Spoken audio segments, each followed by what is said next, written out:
Ebola, the killer virus. Brought to you by the PG and Research Department of Zoology, Holy Cross College, Nagarcoil. Ebola is a deadly African virus ravaging across the globe, for which no known medicine or vaccine is available. To have a peek into the history of this epidemic, in August 26, 1976, in Yambuku, a town in the north of Zaire, a 44-year-old school teacher returned from a small hike feeling very sick. A week later, he had uncontrolled vomiting, bloody diarrhea, trouble in breathing and bleeding from his nose, mouth, and anus. He died 14 days after the onset of symptoms. This was the starting of an epidemic that killed 280 of the 313 infected persons. The epidemic was then named Ebola after the river Ebola, which runs through Congo in Central Africa, where the epidemic was first reported. The Ebola virus belongs to the order Mononogavriales of the family Filaviridae.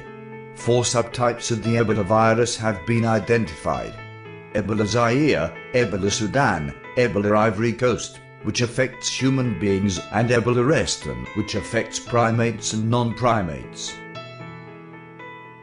Just like the AIDS virus, the Ebola virus also is transmitted through unsterilized needles, unhygienic hospital conditions, and personal contact, like even a handshake.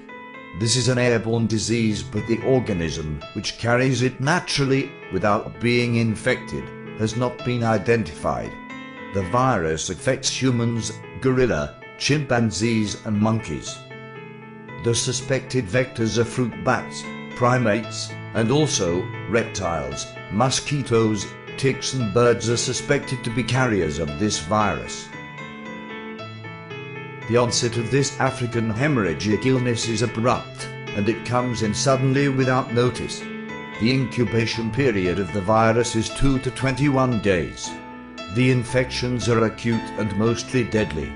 The Ebola virus enters the bloodstream through the skin, membranes, or through open wounds. The virus docks with the cell membrane, and the viral NA is released into the cytoplasm of the cell, and new viral proteins are produced. The new viral genomes with rapid protein coats are now ready to infect the other cells of the body.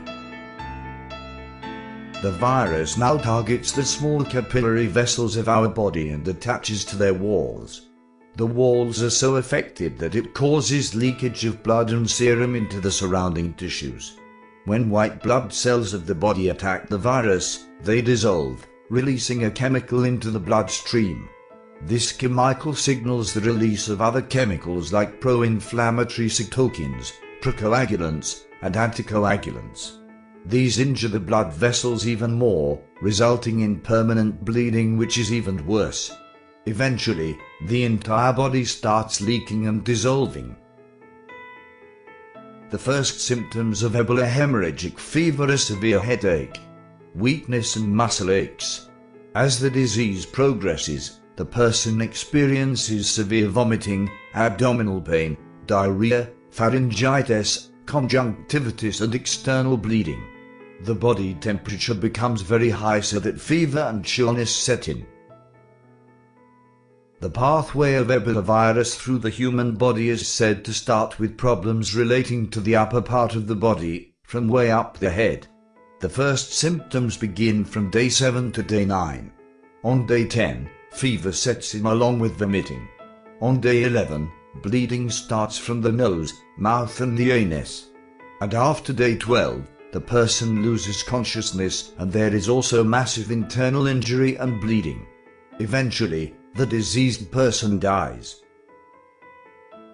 Early diagnosis is very difficult in the case of Ebola, as the signs and symptoms of this disease are very similar to other infections.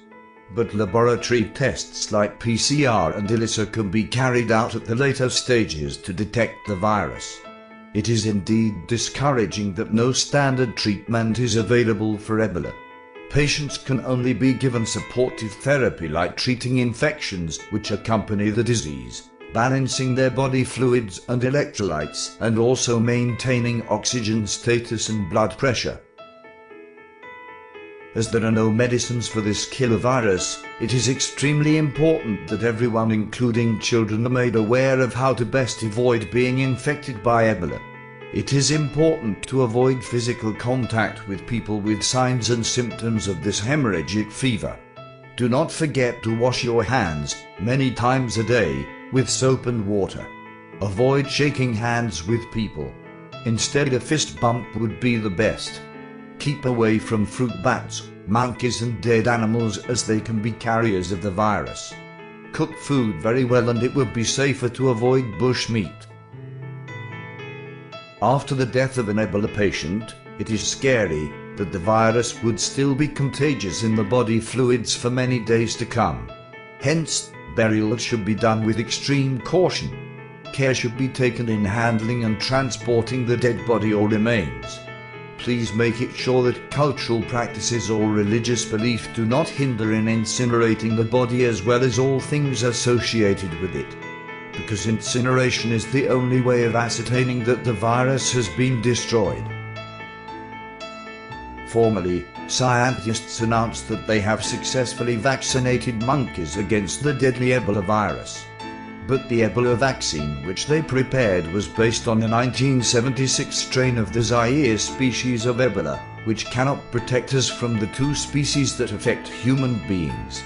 As there are no medicines or vaccines for this disease, it is vital to educate everyone around about the preventive measures that need to be taken to save mankind from this killer virus. This video was issued in public interest by the PG and Research Department of Zoology, Holy Cross College, Nagarcoil.